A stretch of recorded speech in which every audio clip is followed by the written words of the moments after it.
Hi, and welcome to the Ask Sue show. Hope everybody is all okay. We've got a couple of issues at the moment. I think it must be down to the rainy weather. I have got literally not good internet at the moment, so we've got a few little issues going on, and we're just trying to sort it for Amanda to call in as well. We're doing a BSL show today.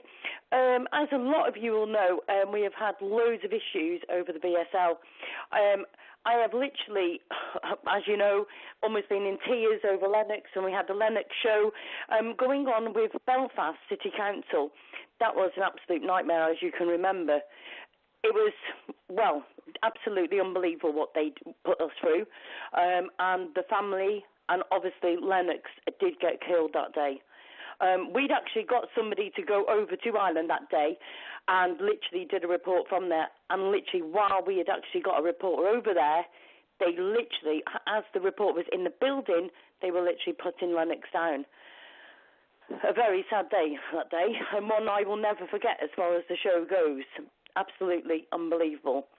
Now, we're just trying to get Amanda to get in. Let me just see if we can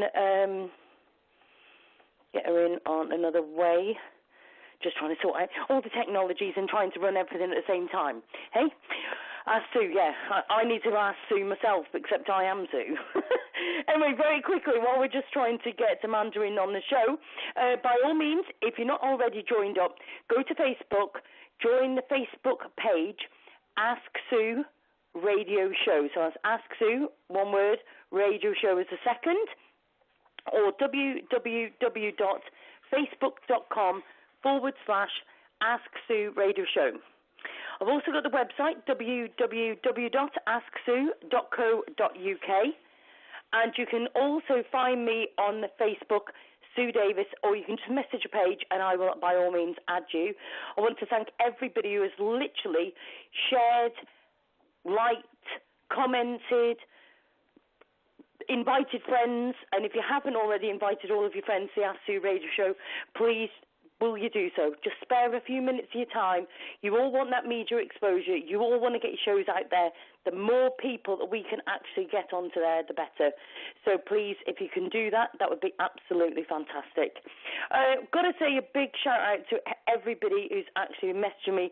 I've had some absolutely amazing messages of support, especially following after the Chuck Hawley show with Sticky Kitty. An absolutely fantastic show.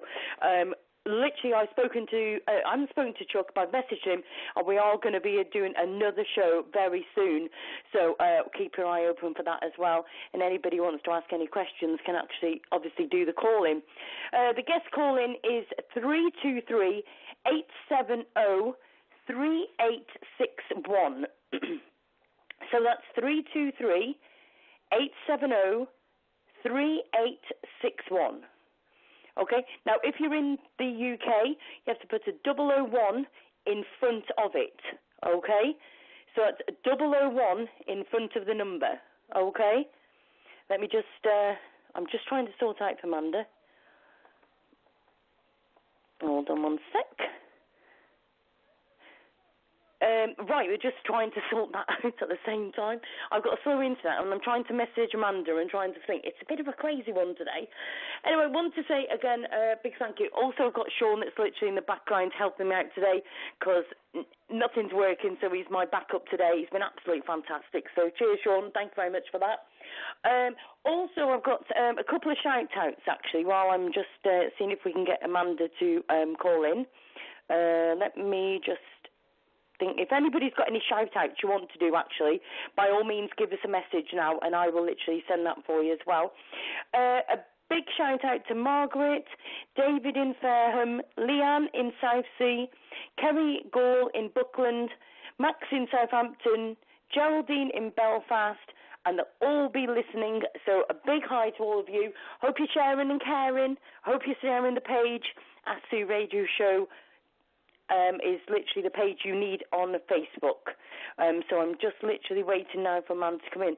Now, obviously, there's a lot of Facebook pages literally on BSL.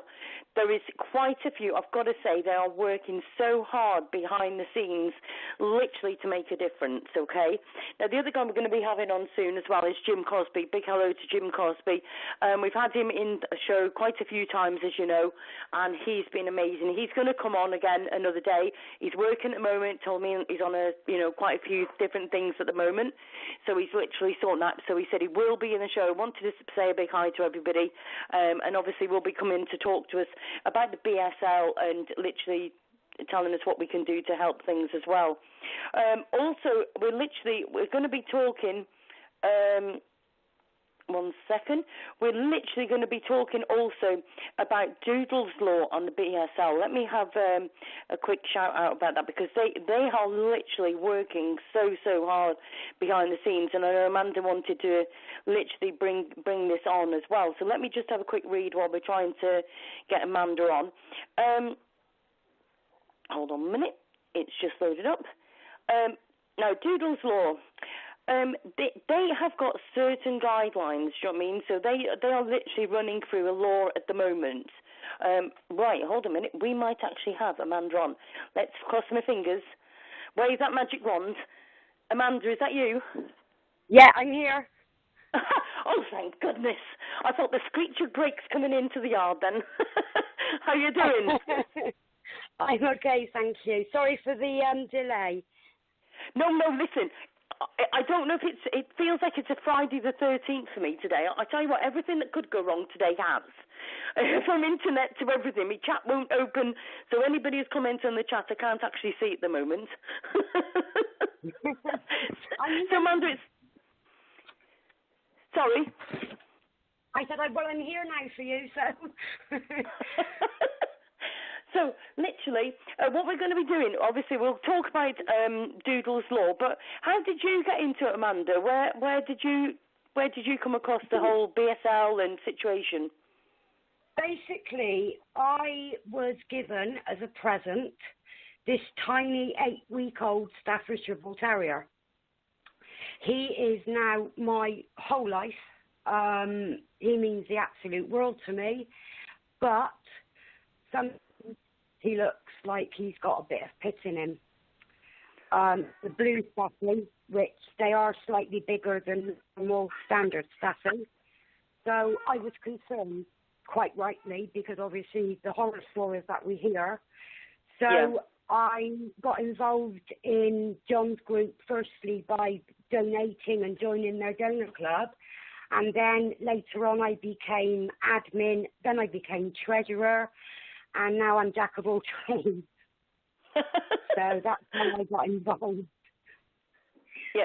Now, I just want to make a point to everybody. I've actually put onto the actual link that you were obviously the owner of Doodles. This isn't the case, and I apologise for that to everybody.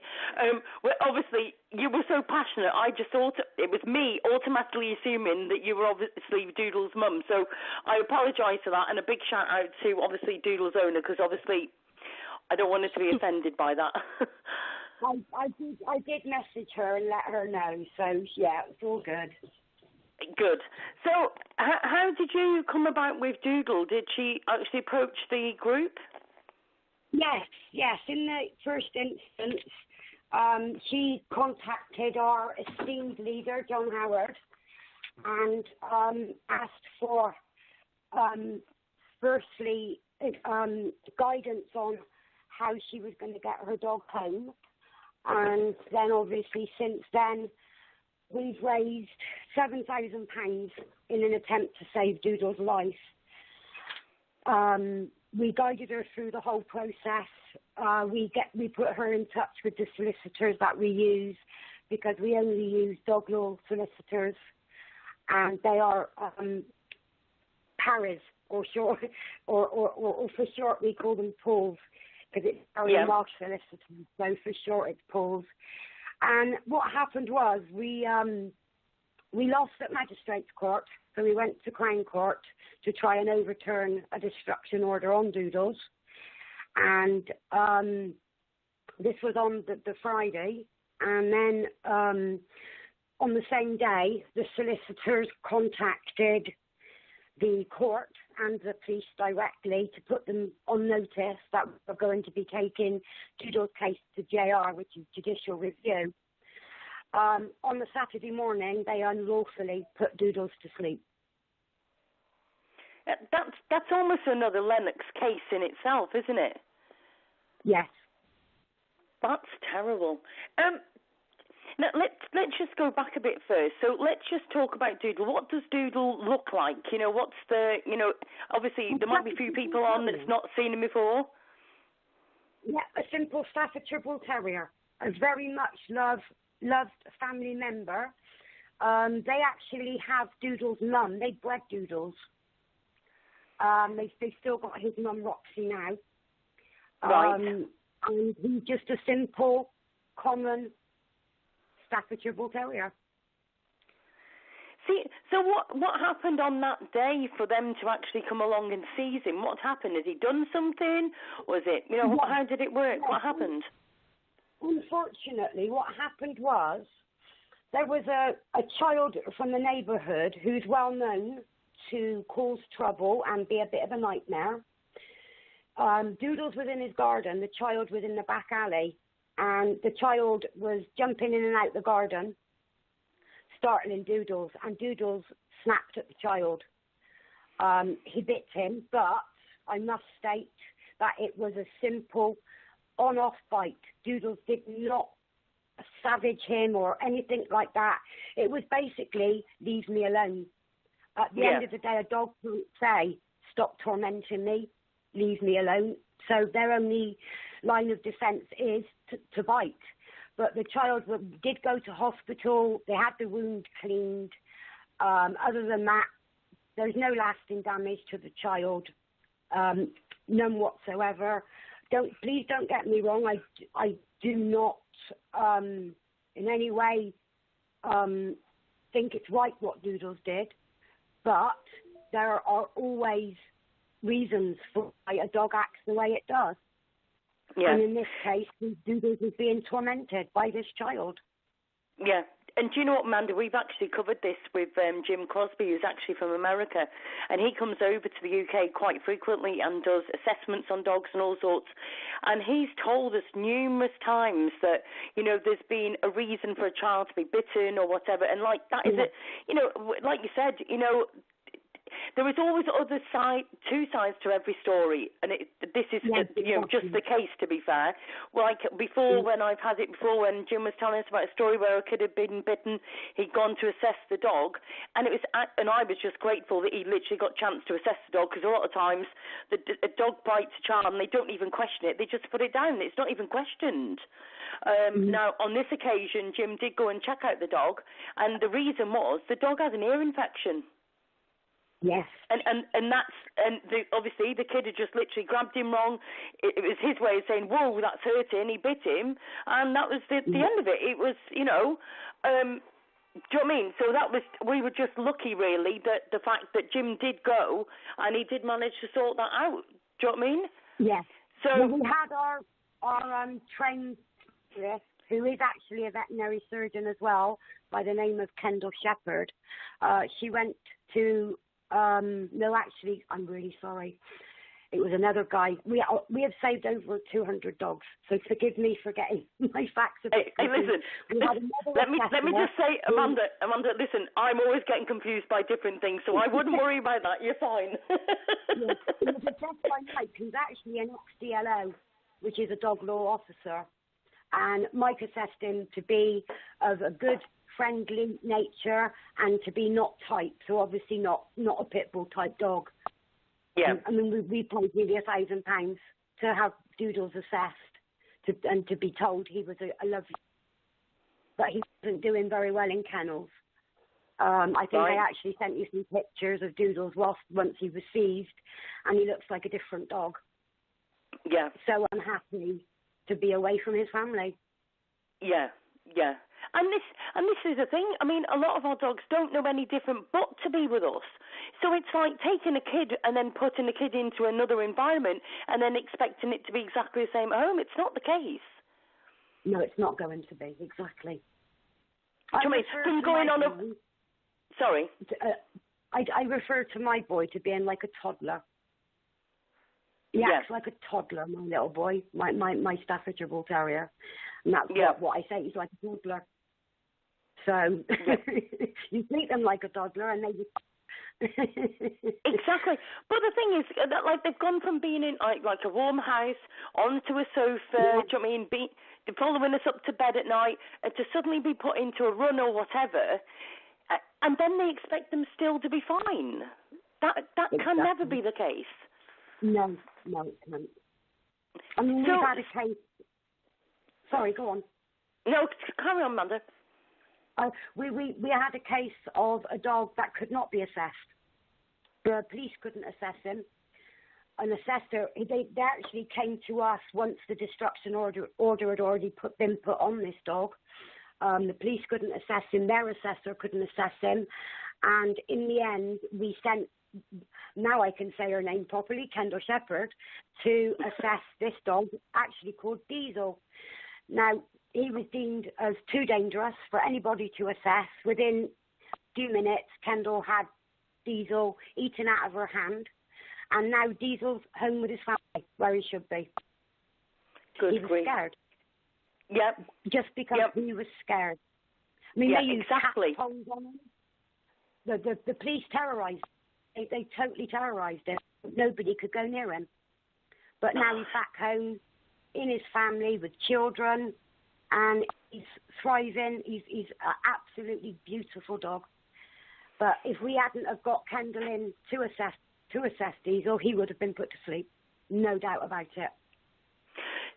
So how many dogs do we actually, or how many dogs have you actually dealt with that have actually been put down?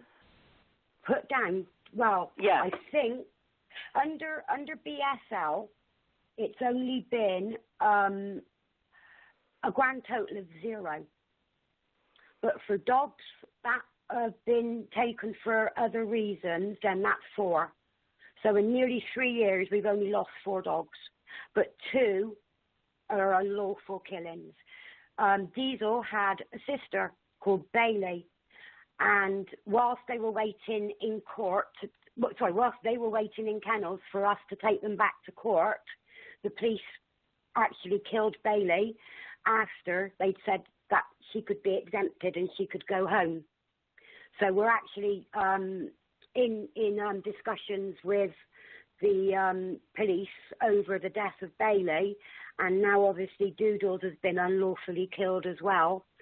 So we've had 2 dogs killed unlawfully, but 4 dogs have been put to sleep since we started this group. But actually under the BSL, we've not lost a single dog. We've got every single one home. Right, and that's amazing, isn't it? You know, that's absolutely fantastic. All of you, I know, obviously, all of you work so hard behind the scenes. Do you know what I mean?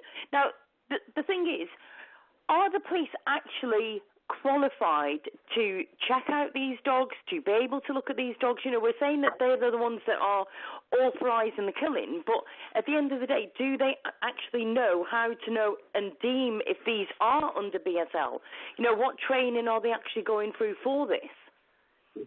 Right, the police go on a 2-week training course, and in that 2 weeks, they become a dog law officer, and I think 1 day or maybe half a day is actually spent how to type a dog. Our behaviourist, or Kendall Shepherd, I mean, she's trained all her life. I mean, she's got so many years of experience, and yet these police officers go on a course for 2 weeks, and then they to destroy our dogs because they've done a 2-week training course. It's not enough, it's not right, it's not long enough. Yeah. That's ridiculous. Do you know what? Did you see the story about Justice for Angel in Hartlepool? The dog that was fastened to a tree? That's on the same lines again. They actually had, and I drove all the way to Hartlepool with my young daughter, and we actually went to the memorial, and we actually did an interview, and they were telling me like where they were stood and what they could see and everything. It was quite an emotional day, to be fair, and I'll never forget that day as long as I live. Like, after hearing their voices, seeing the tears, and this was like, however long after, it was quite emotional. But what got me was I was told that there was no dog warden on at the weekend, and the guys that were at the tip, who were doing it at the local tip, they were the ones that were covering the dog warden, and they came and they were also discussing with the police and everything what they were going to do.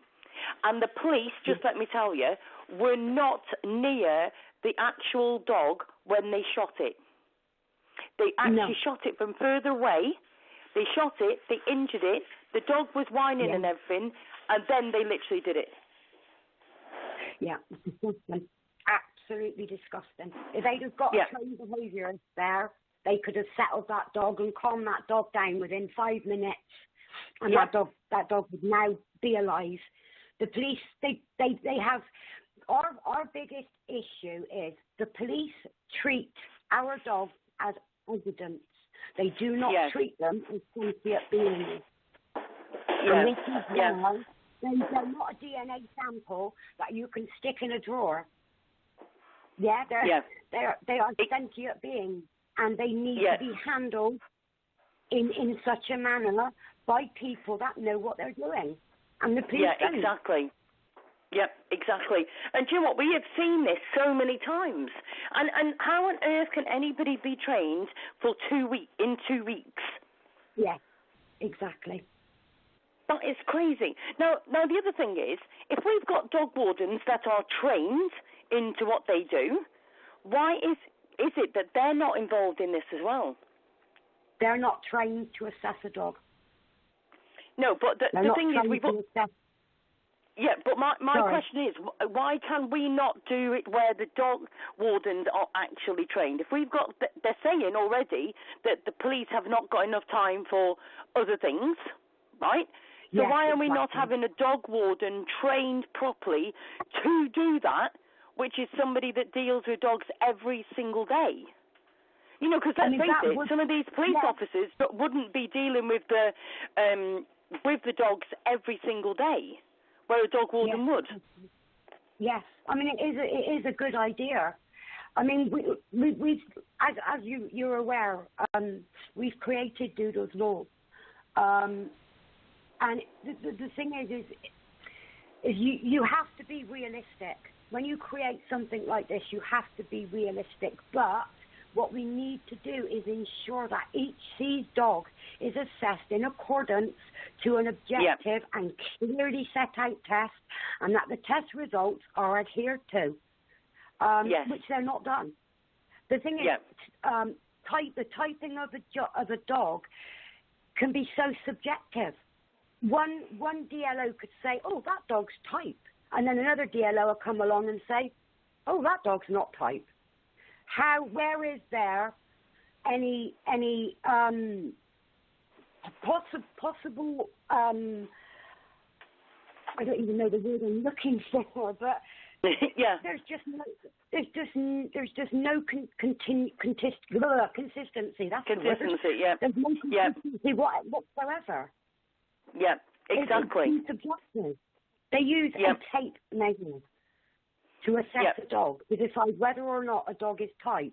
And the breed standard that our English dogs are assessed by is an American Pit Bull Terrier, which we don't have in this country. So we do not understand. I mean, things need to change.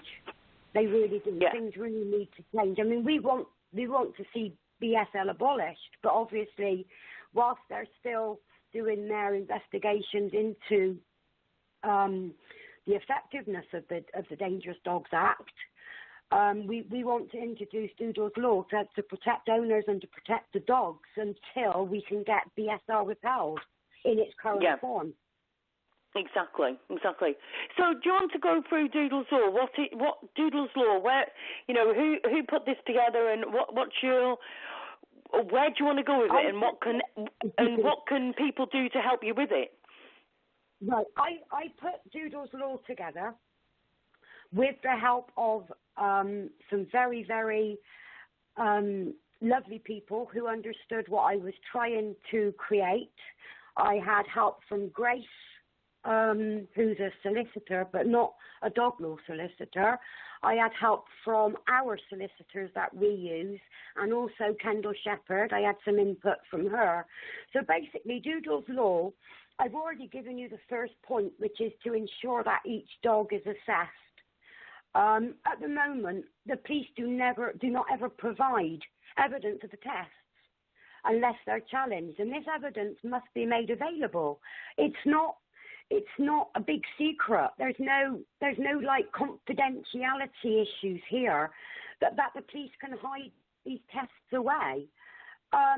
All aspects of seizure must now be open and transparent.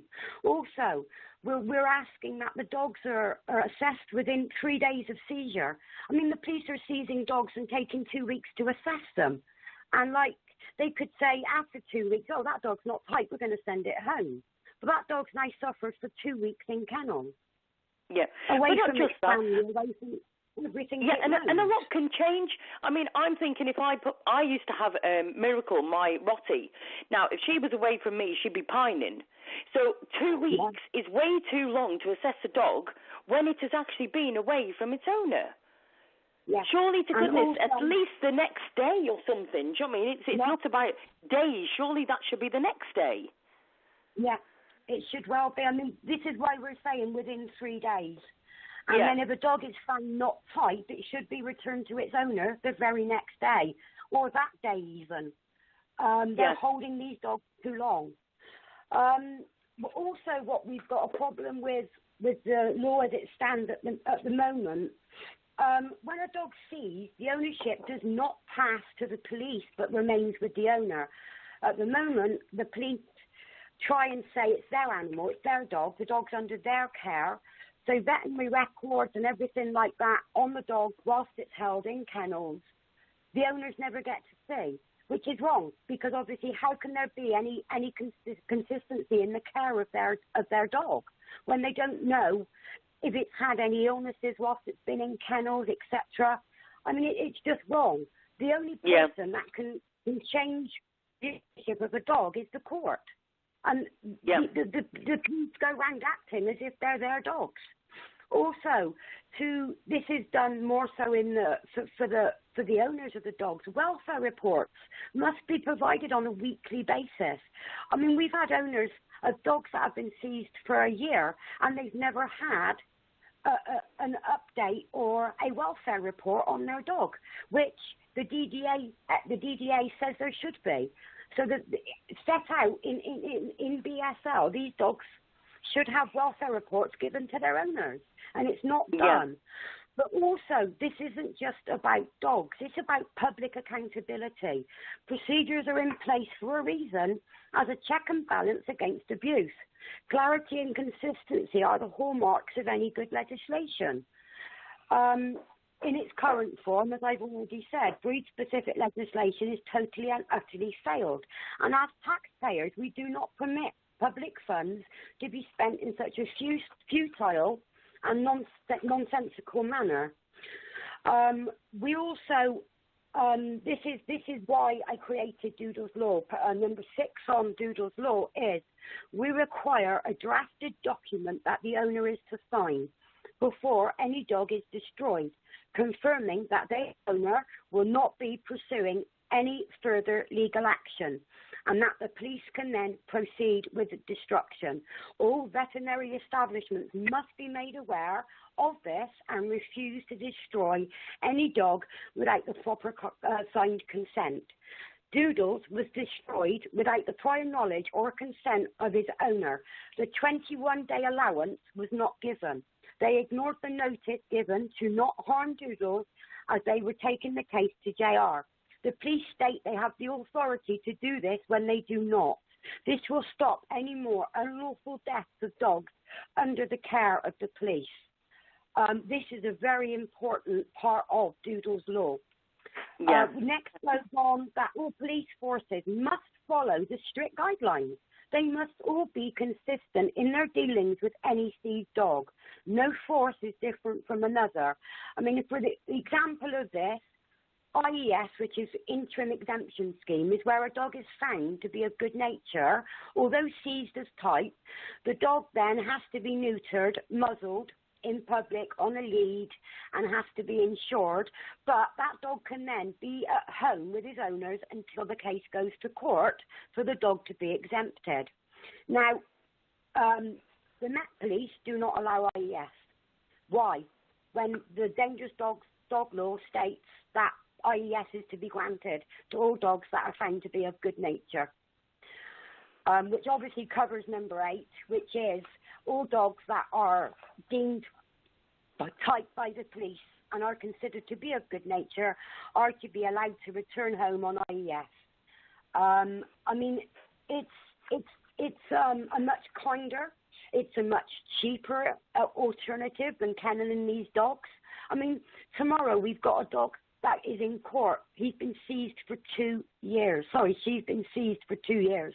Her name's Roxy. She's a beautiful white Staffordshire Bull Terrier, and she's been in police kennels for 2 years, and we have been fighting to save this dog's life.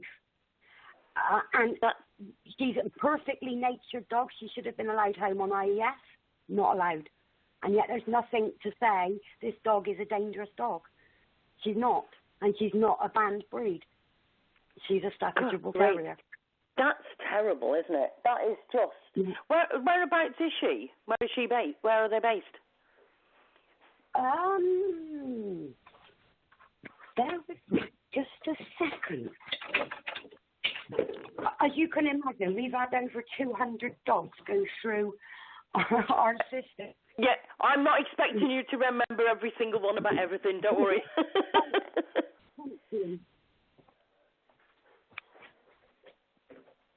Did you get that is Kent. Sorry? Hello? Kent is Hello? Kent Police. Kent Police, I'm right, here. right. Yes, Kent, yeah. Good grief. And see, do you know what? That was the same as Lennox. I'm pretty sure that was 2 years that he was in as well. 2 years. Yes. I mean, do you know what? The reality is this, right? Let's just put a thing on this, and people aren't going to like this. But when the dog's been in there for 2 years, has been in the kennels, has had no attention like it's had when it was at home, that dog surely has got to have changed within 2 years of being in them kennels. Yeah. Yeah. We had one of our dogs seized. His name is Hank. Hank was not seized for very long. Very lucky one. Lives close to us, so we were able to assist. We didn't appeal type, so we were able to get him home very quickly. He has now got serious issues. He doesn't like men anywhere near him. He doesn't like being touched. He has panic attacks. He's a totally changed dog. Kenneling these dogs is so cruel, it's so unfair, and it's so unnecessary. So please don't get me wrong. If my dog was to savage a child, I would be the first one to take my dog to be destroyed. But these dogs have done nothing wrong. Yeah, but do you know what? The other thing is, you know, they're so quick to say, oh, it's a pit bull type or it's A type, right? But let's face it, you can have any dog that can be of a dog that will attack something or anything. Anything can trigger it, whether it be an ear infection or whether it be that the kid pulled it or whatever. There is no type. Do you know what I mean? A Labrador, I've had Labradors, I've had a Rottie, I've had things. None of them were a type that was going to be vicious in any way because they were how they were brought up, right? It's got nothing to do with the type of the dog. It's more of the type of owner. Owner. This is something that we are trying very, very hard to get across.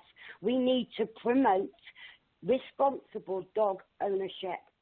We need to get it out in schools.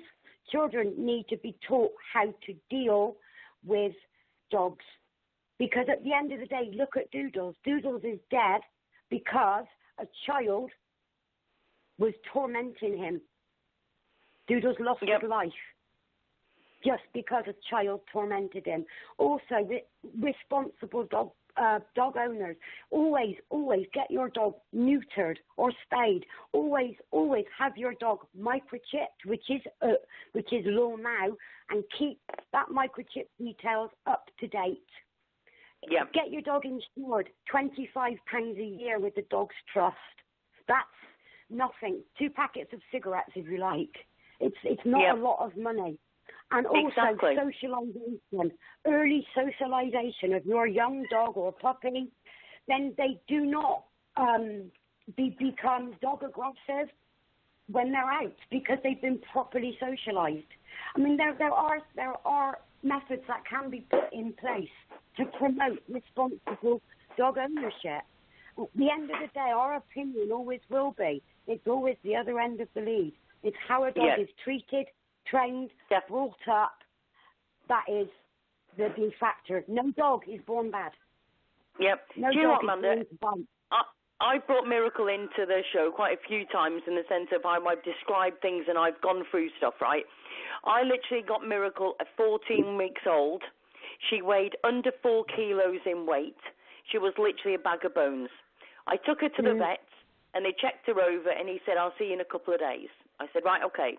So no sooner as I was putting it towards the food, towards the dish, by the time the spoon got to the dish, she'd ate it. That's how hungry she was. When I actually gone to the house, the young girl was almost on drugs, and she must have been on drugs because her eyes were going back her head, and the woman's attitude was, well, you're having it for free anyway, right? I'd never had a roti before. Anyway, 2 days later, I went in with my beautiful girl who was then following me around like as if I was God's gift. And literally, literally, the most beautiful dog you ever wish to meet. I took her into the vet's, and the vet went, oh, my God. And I went, what? And he went, I wasn't expecting to see that. I went, what are you on about? And he went, I wasn't expecting to see her following you. And I went, why? Why would you say that? And he went, Sue, she was dying. She said all her main organs were actually going. Now, that dog was the most beautiful, faithful dog you ever wish to meet. She died in my living room, literally a foot from where I'm sat right now. She ended up having cancer in her teats, right? And she was the most faithful dog you ever wish to meet. I've got kids. I had 2 Labrador Crosser Collies. They were pups of my brother's dogs. And I had my Rottweiler as well. Those dogs respected my kids. My kids respected those dogs. If my dogs did something that I thought was wrong to my kids, they got told, and exactly the same the other way round. It was a mutual respect. My dogs have never bit my kids. My dogs have always protected my kids, and my kids will always protect my dogs. Now, how on earth can anybody judge a breed when you've got a Labrador Crosser, a Collie, and also a Rottweiler, and they're all the same? Yeah, exactly. And I said... Yeah, and I can remember walking Miracle one day, and this woman said, oh, I don't like them. Anyway, I had my ramp pants on, I grant you, and I literally turned to Mum and I said, do you know what? I said, there's a much worse breed than that. She went, oh, is there? And I went, yeah, the human race itself. I said, if you knew the story about her, you wouldn't be so quick to judge. Yeah, exactly. It's and this is the trouble. Yeah. This is the trouble. I have 5 children. I have 15 grandchildren. I have had German Shepherds most of my life. And I've now got, as I said, my boy, Harley, and none of my children have ever been bitten by any of my dogs. Exactly the same as you, none of my grandchildren. They respect our animals as they should be respected and treated as proper sentient beings. And not something to kick or punch or pull or anything like that. I mean, if children are taught in schools how to treat animals properly, you would see a drastic drop in the amount of child dog bites. You really would, because it's ignorant. Yeah, but do you know what, Amanda? Don't you think that it's how society has changed? I mean, okay, we'll go off the dog thing for a minute. Just think about how the kids are treating the police nowadays, how the kids are treating the teachers nowadays, how they speak to them and everything. I would never even dream of speaking to people like that. No. Right? So if they haven't got no respect for other people, then how on earth are we going to expect them to have respect for dogs, cats, whatever? I mean, some of the videos that I've seen, I mean, there was one girl the other day, I'm sure it was in Blackpool somewhere, but she'd got this cat, and she got it on the bed, and she threw it up against the wall. Do you know what? I hope she's listening, because I'll tell you right now, if ever I caught up with her, I'd smash her up against a wall, and trust me, she wouldn't be getting back up again. You know, right. And this is the mentality of it all. So how on earth? They really think it's funny. There has to be tougher laws. There has to be tougher laws. Yeah, well, this is the thing. Yeah, exactly. And the thing is, what do they get for that? Nothing. Nothing. But if a dog goes and does something to somebody else, a dog goes and bites a kid or an adult or whatever, instant put down. So what are we doing wrong here? Do you know what I mean? But then we've got a police officer who can go along and he can judge just by what he thinks of size of a head of a dog or a certain breed. He can judge just by looking on a 2-week course. How can that be right? It's not. It's really not right. We do need to have much stricter laws concerning animal abuse. We really do. But the thing is, as well, is the courts and the police need to follow through with these actions. If somebody throws an animal against a wall, they should be in prison. It shouldn't be, oh, it's funny, or put on Facebook for everybody to laugh at. I mean, it's wrong. And that person should be arrested and charged with animal abuse. And they should go to prison.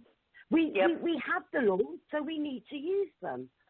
But I think the trouble is, the law is a joke. Let's face it, about anything nowadays.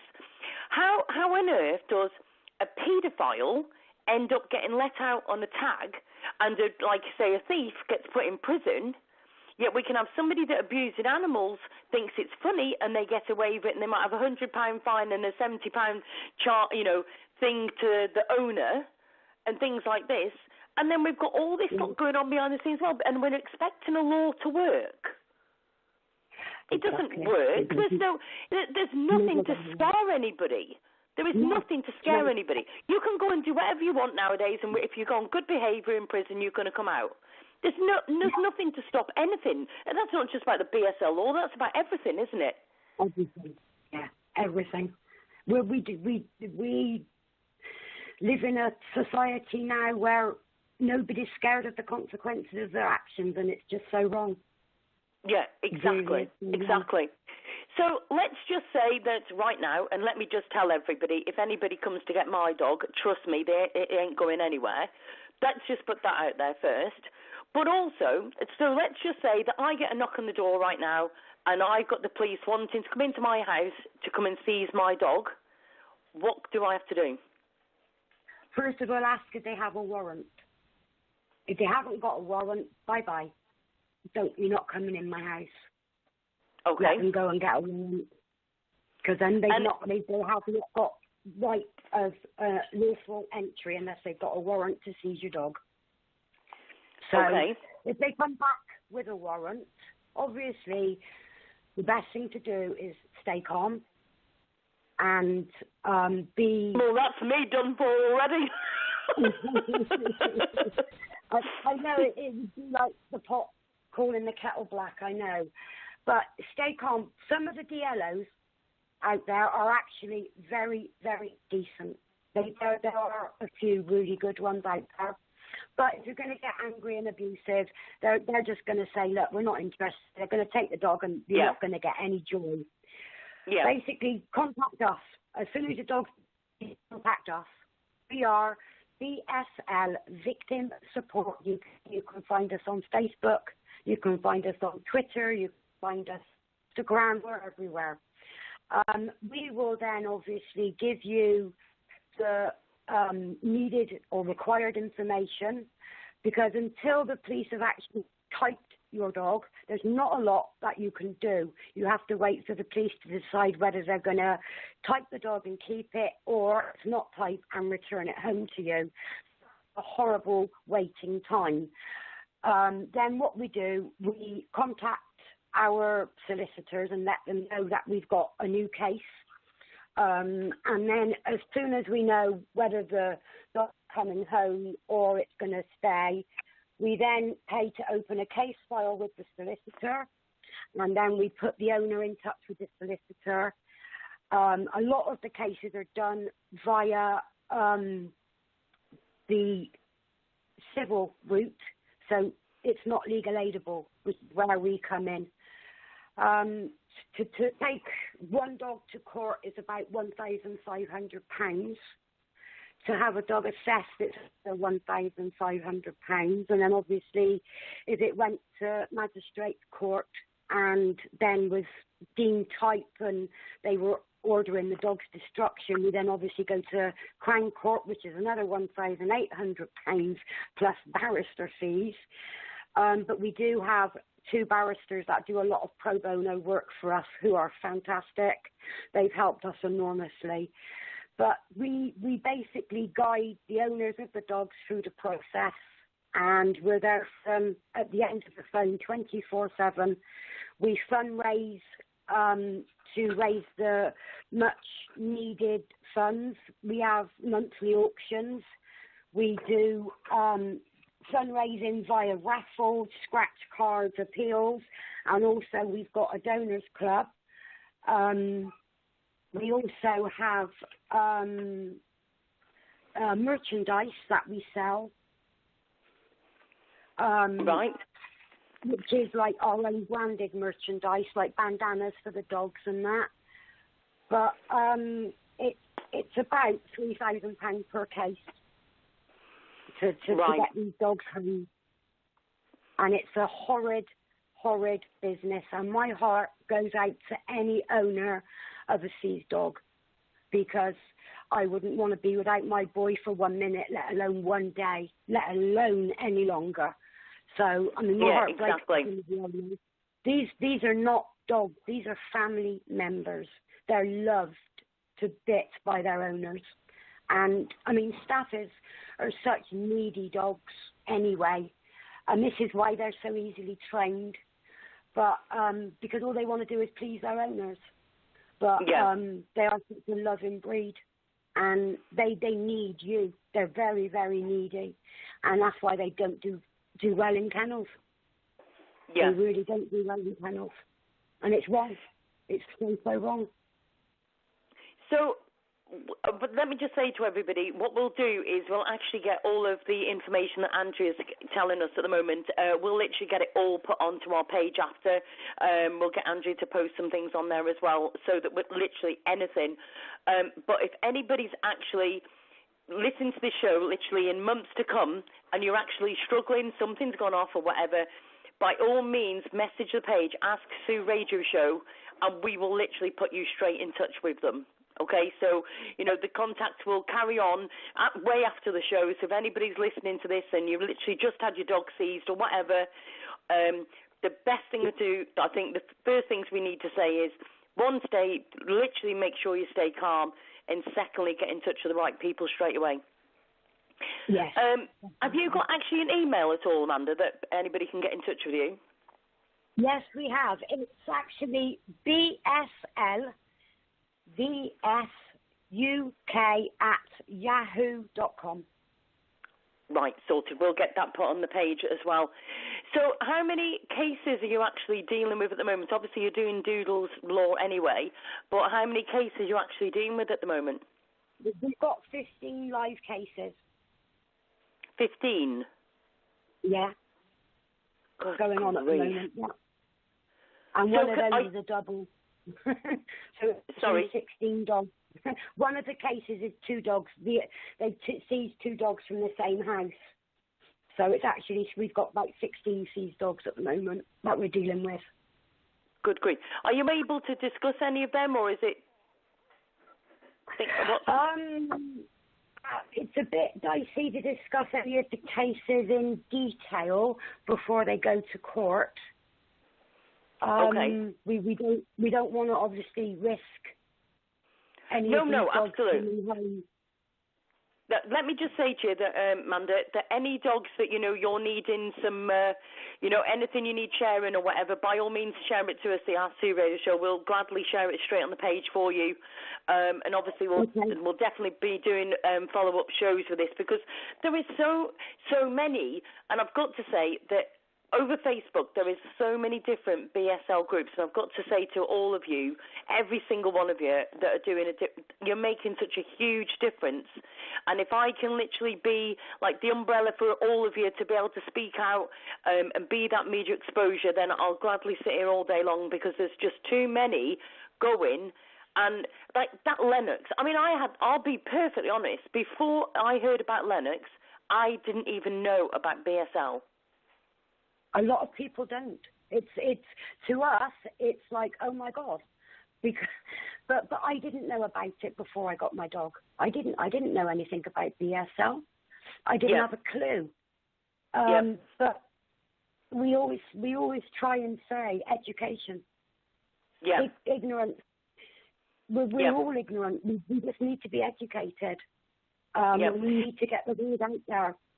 We really do, and promote responsible dog ownership. So, like, if the police come, your dog's neutered, it's chipped, it's insured, you're going to be able to have your dog home on IES if it's good-natured. It will stop them seizing so many dogs. But because they're not neutered and because they're not spayed, they'll seize them.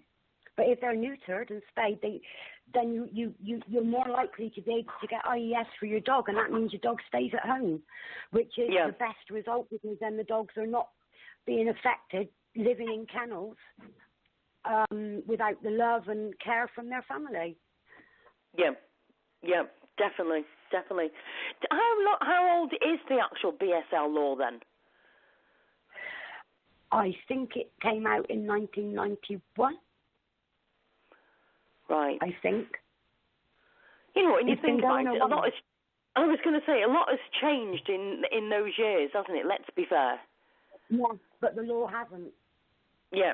Which is why we're trying to bring in Doodle's law to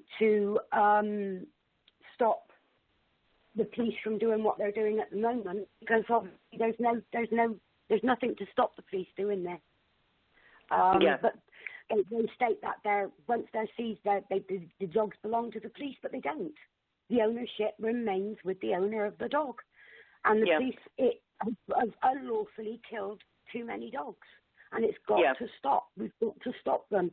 But Doodle's law is now sat in the hands of my MP, Kerry McCarthy, who is actually on the Committee for the Rural Affairs, which covers BSL and the DDA.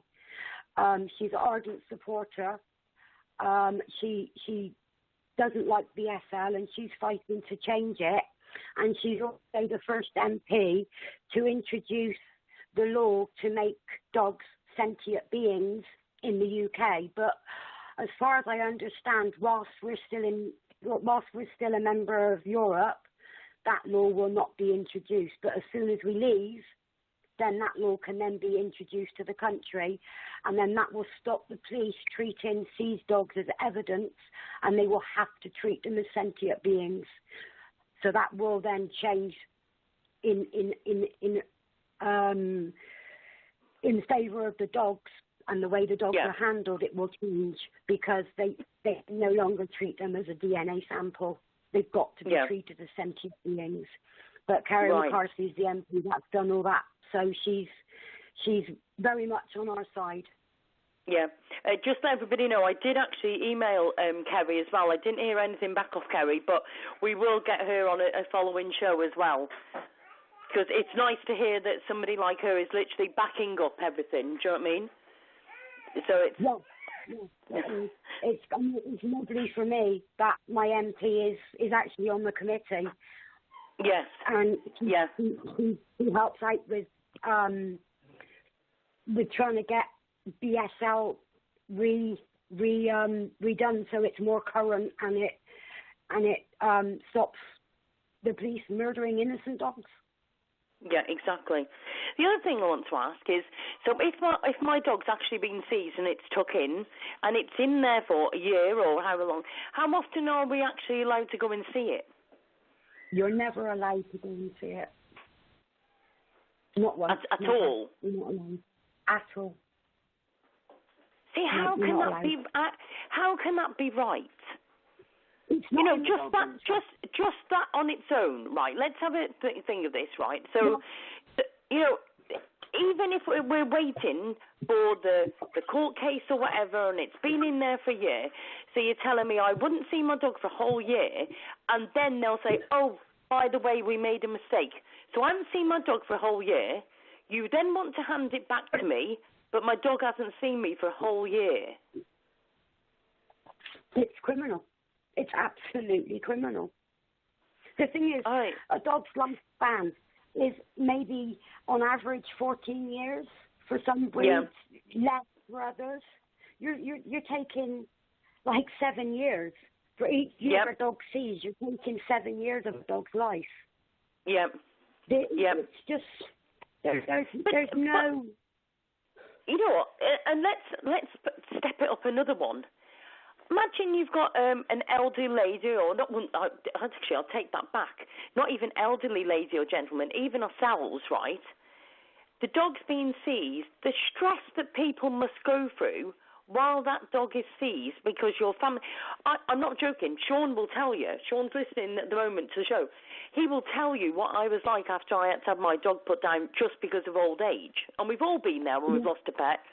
What is our houses like afterwards when we've lost our pet? I felt like my house had got no furniture. It was so empty. I felt like my living room floor had expanded. I felt like my kitchen was wider. Do you know what I mean? So the stress that people must be under, knowing that their dog is in a kennel and they can't get to it to see it, they can't try and save it. It's like having kids and not being able to save them from falling. Yes, totally. It's correct. This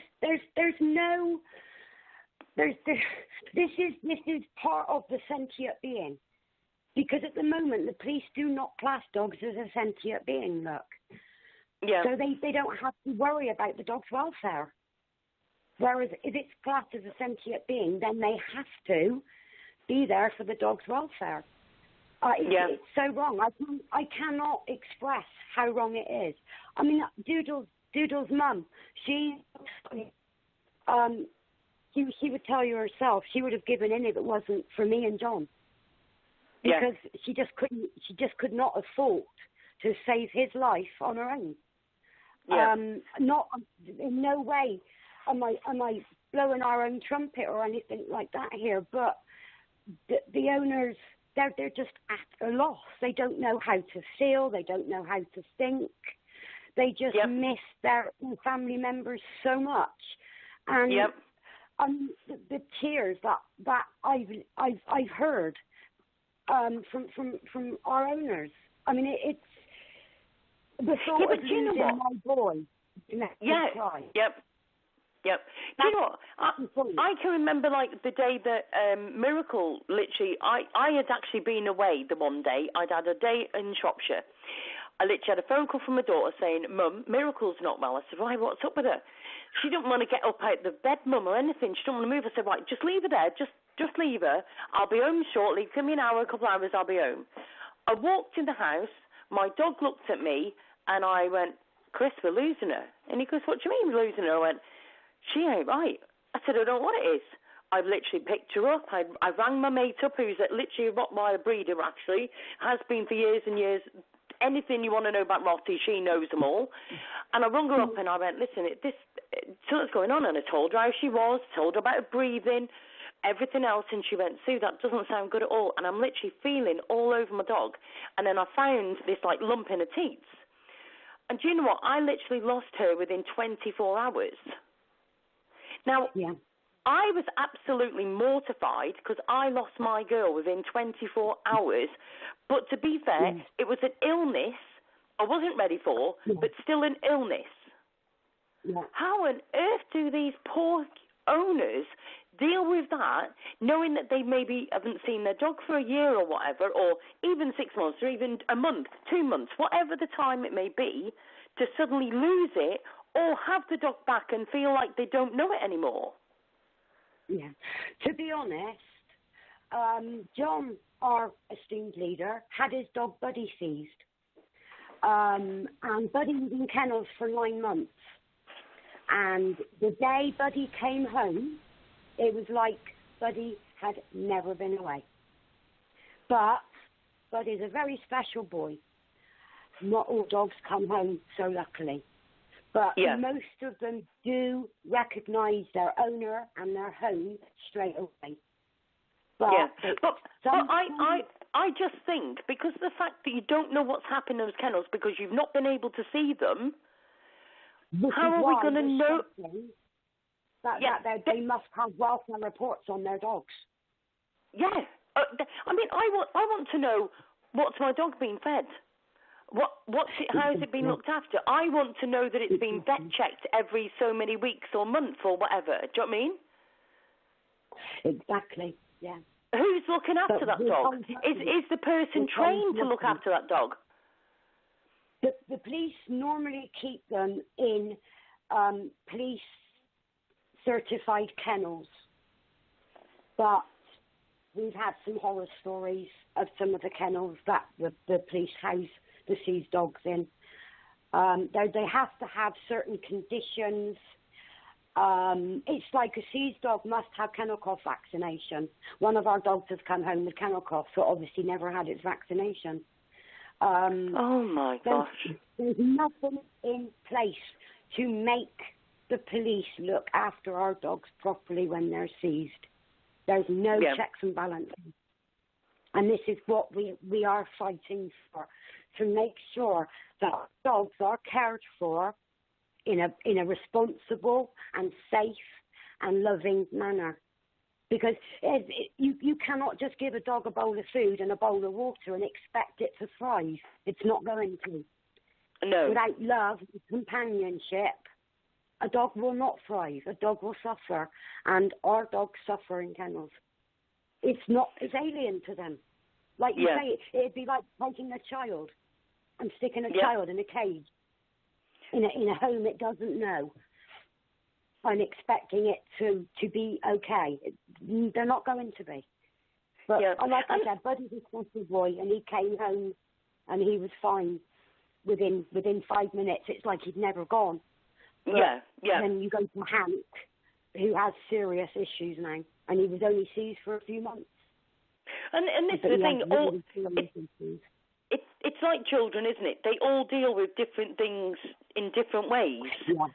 Do you know what I mean? And that's the issue, is that, not one is going to be the same to another one. Yeah, exactly. No two dogs are going to act the same. Yeah, exactly.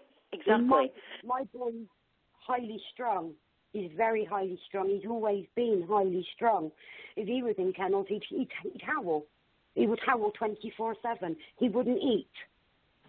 I know that. So, you do have highly strung dogs, and these dogs are the ones that will not fare well in kennels, especially. I mean, it can take the CPS 6 to 12 months to charge. And the 6-month ruling, where you either have to charge somebody within 6 months or drop it, doesn't apply to dog cases. Because once again, they're not complete beings. Yeah. Do you know what? I've done these shows quite a few times, and we've actually done other BSL shows. If anybody wants to have a listen, we've actually done various things on the BSL shows. If anybody wants to literally have a listen to our previous ones. But do you know what? I always find that we learn something every single day over all of this. Do you know what I mean? Yes. And this is the thing. You know what I mean? Yes, we're always learning. And we're always ready to listen as well, which because we need to know. So we like to listen to what other people have got to say, because it helps us to help our owners. Yeah. So definitely. You're never too old to know. Yeah, definitely. Well, Amanda, listen, we've had, do you know what, I could sit here and talk to you all day long, and I've just got to say what a fantastic lady you are. Amanda, you're doing so much behind the scenes that, a lot of us probably don't even see, and, I really appreciate you coming on and spending the time to literally join us today. That's absolutely fine. We need we need to get the word out there, and anybody listening is welcome, so very, very welcome to join us on our Facebook group, which is BSL Victim Support UK.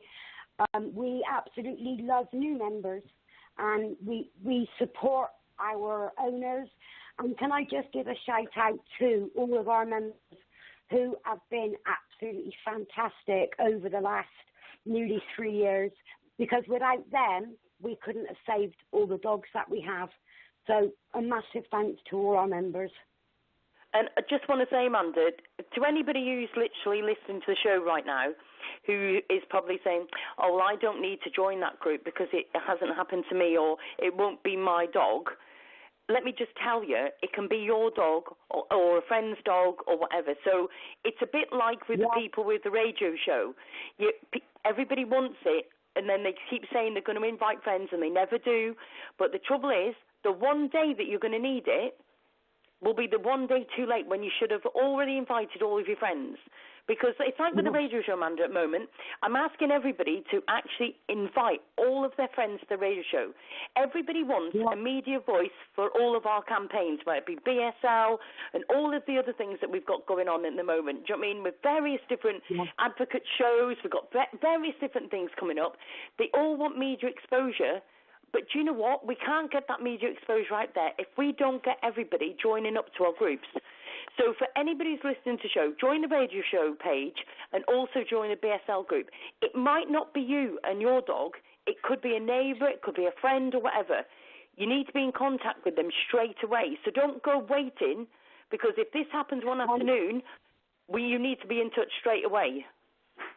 And also, what I must add is never, ever sign anything that the police give you.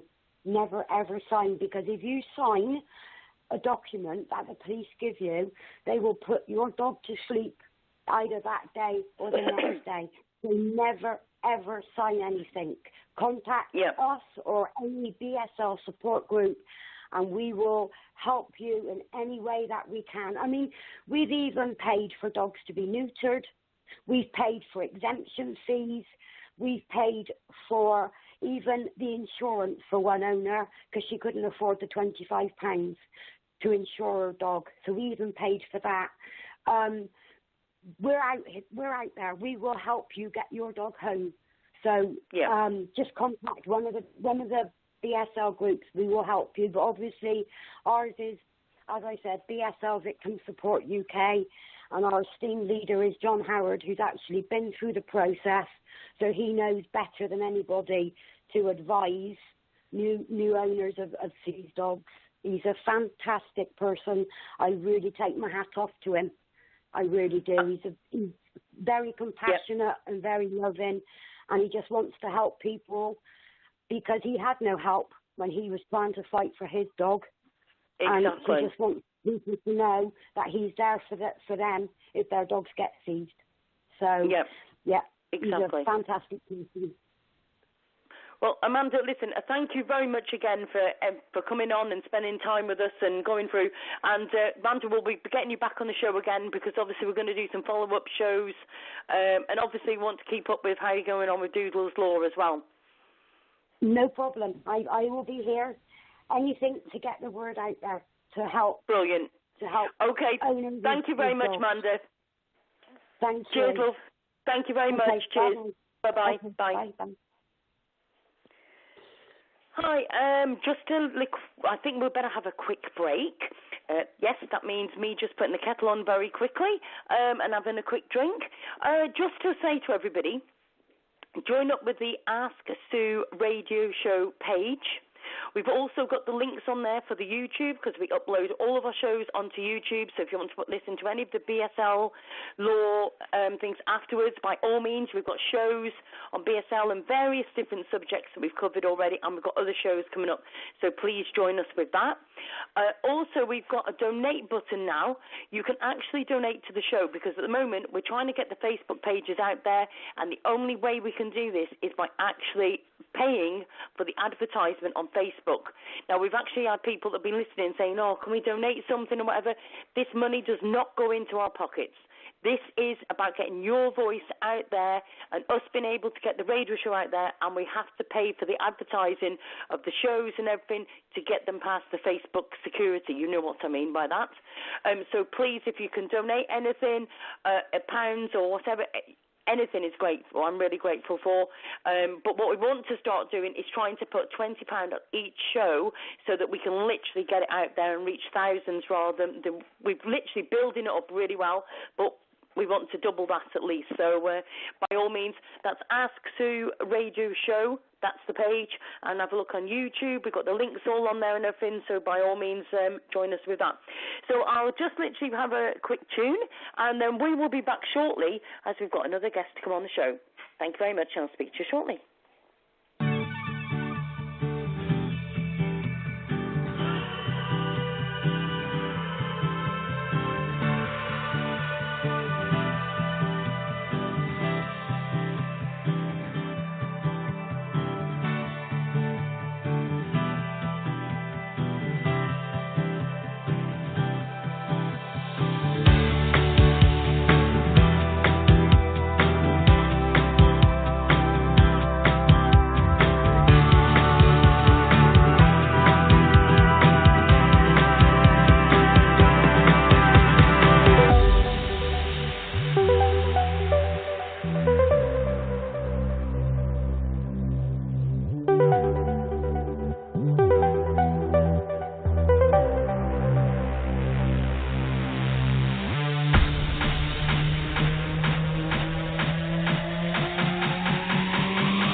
Hi, and welcome back to the Sue Show. Hope everybody's all okay.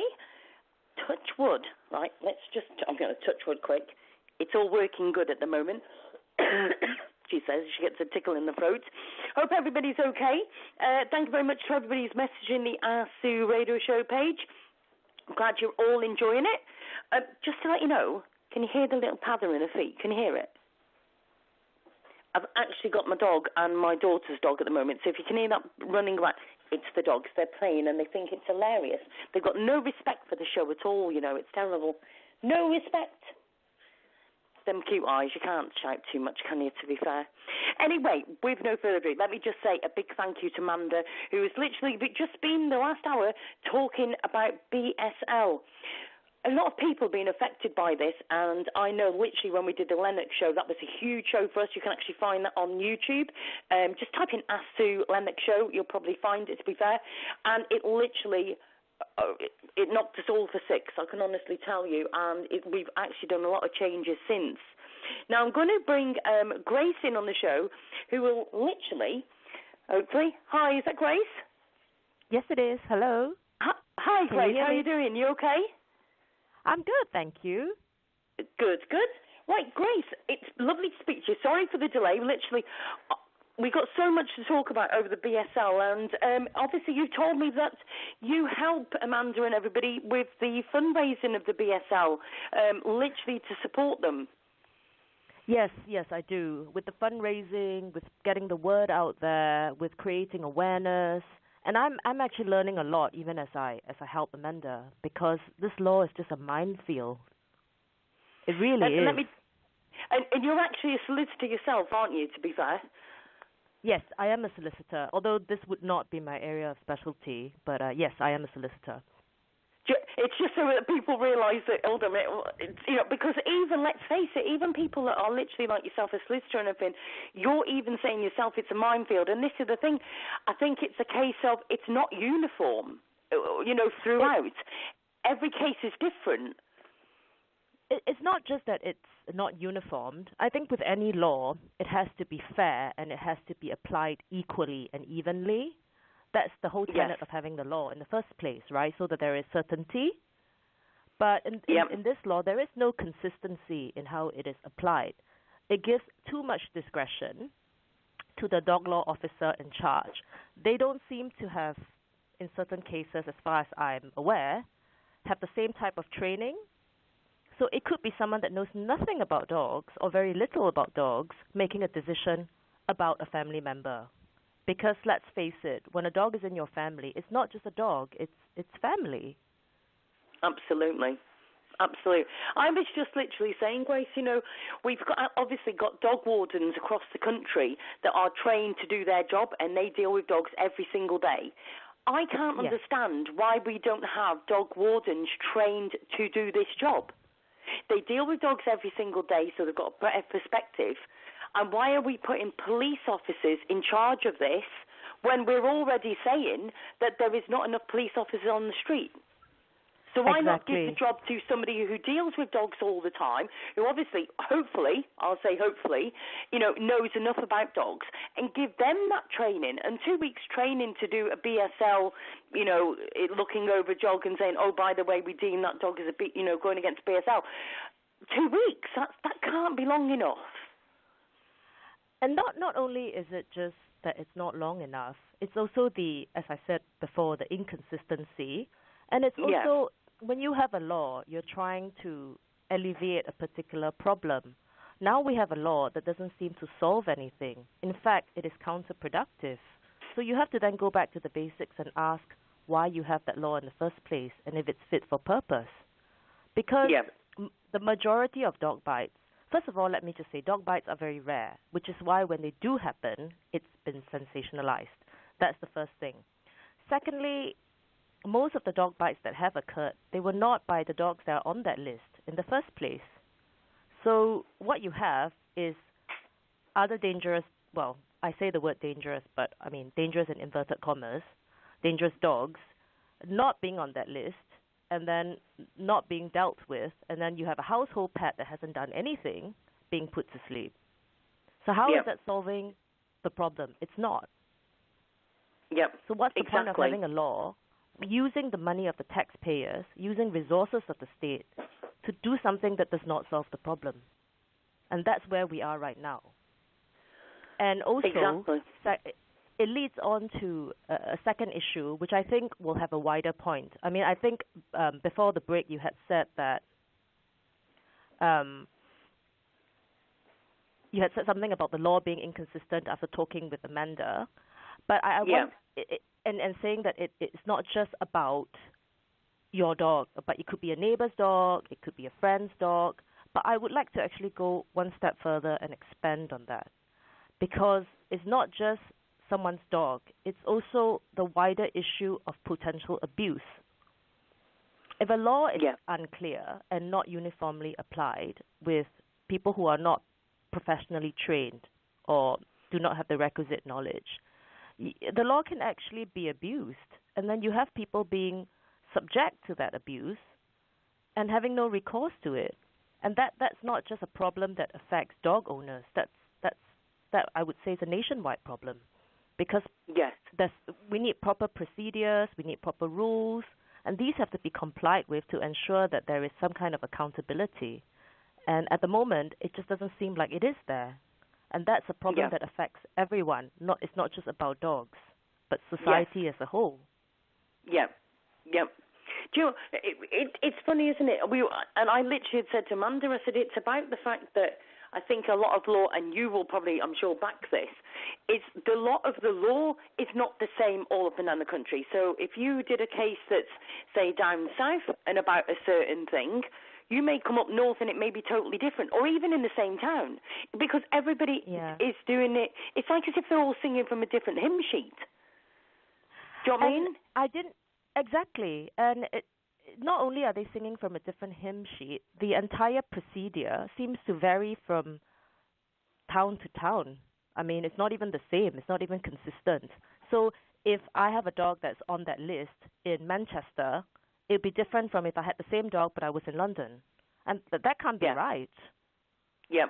Because if I don't know... Wouldn't it be interesting, right, if we could actually get in touch, and I might actually do this, get in touch with, say, 3 different ones over the country and see what they have to say when they come on the show, each individual one. Yeah, I think it's a good idea, because at this point, I think we don't have enough data as well to come to an accurate representation of how the issues are being dealt with. They're very ad hoc, piecemeal, which then lends itself to, first of all, not enough awareness that this law even exists. That's the first thing. So lots of people get caught out and they're in shock because in the first place, they didn't even know that their dog was on the list. That's the first thing. And then secondly, they feel isolated because this is not something that's widely publicized. And then not everyone will have the resources or the presence of mind to go and Google it and find someone like Amanda who will be able to help you. So you have lots of people just feeling isolated. And a lot of times we have to remember that these dogs may be owned by people who are very vulnerable. The dog may literally be their only friend. And you're going to take that away from them because of something that's on a list. And that's not right. Yeah. And do you know what, Grace? And this is what I said to Amanda. I said that there's a bigger picture here, because the other part I want to know is, what is the actual emotional stress that these people must be going through? Because I've literally had my pup only a few months, right? I lost my dogs and I've got my pup, right? She's part of the house now, spoiled little madam, to be fair. But my thing is this, right? So, you know, imagine my dog gets taken off me and she's part of the family, and I'm not allowed to go and see her. I don't know what's going on. I'm not getting updates on what's going on. She's not had the vet check her out. She hasn't got the same comforts that I was giving her, like my double bed, for instance, right? All of these different things, right? Do you know what I mean? She sees my grandkids all the time. She sees my kids all the time. She's getting fed at certain times. She even knows when I get up in the morning. There's a certain routine that we do. Do you know what I mean? And then suddenly she's put into that. The stress that I'm under, I mean, you know, what is happening to these poor people? You know, people will be having depression and all sorts, all because of all of this so-called law. So it's not just about the dogs even. This is about people. Exactly, and it's our also, human rights, surely to goodness, not just about the dog's rights and everything. This is about human rights, and we're talking a lot at the moment about, all over the country they're talking about people who've got depression, suicides, and everything else. This sort of thing can trigger exactly that off. Absolutely, and a lot of times, for people that have these issues, this dog is literally their only friend. And you would take that off them over something the dog hasn't even done anything. It's just some kind of breed specification that is, in the first place, utter rubbish, in my opinion, because it's done by measurements. What happens if you just have a really fat dog? Yeah. It's just ridiculous. Exactly. Exactly. Yeah. So I mean, coming from a larger viewpoint, away from the dog, is the human right issue that you've said, and also that it affects a lot of vulnerable people. But also, I mean, the wider issue is that we have procedures in place for everything. And that's the whole point, is to prevent abuse and to ensure that any tax money that is being used to fund these things, there's accountability. And where you have, for example, in the Doodles case, there have been certain areas where I understand that there have been procedures that have not been complied with, and it seems to me that is an area that we really need to look at, because when things are not consistent, that procedure can be abused, and there's no accountability for that, and we don't want to establish that kind of precedent in anything that's funded by public money. Exactly. Yeah, exactly. And also, we don't want can I just say to everybody, we're not against the police at this time. We're against the law that's been put out there. Before everybody goes, well, it's always about the police, whatever. This isn't about the police. This is just a way that it's being dealt with. Because I will put on the show right now, if this gets sent to Kent Police or any police station that is dealing with BSL laws, I welcome you. And I actually personally invite you to come on the show and tell me how you're dealing with it. Maybe the police are pulling their hair out as well. Maybe there is dog owners within the police force that really don't agree with it either. Maybe they see flaws from their side. Do you know what I mean? And maybe they're trying to fight in their own sense, but obviously that's their paid job. Do you know what I mean? So, maybe we need to ask them to come onto the show as well and put their side across, and maybe they can help us to change the law. Maybe they want to do that. I've actually spoken sort of with friends who are in the police force. Some of them are not even aware that this law exists. I didn't until I knew. Yeah, I didn't until the Lennox situation came out in Belfast when I did the show. So it's just a question of a lack of awareness, a lack of uniformed publicity, a lack of knowledge as to what someone else might be doing on the same thing.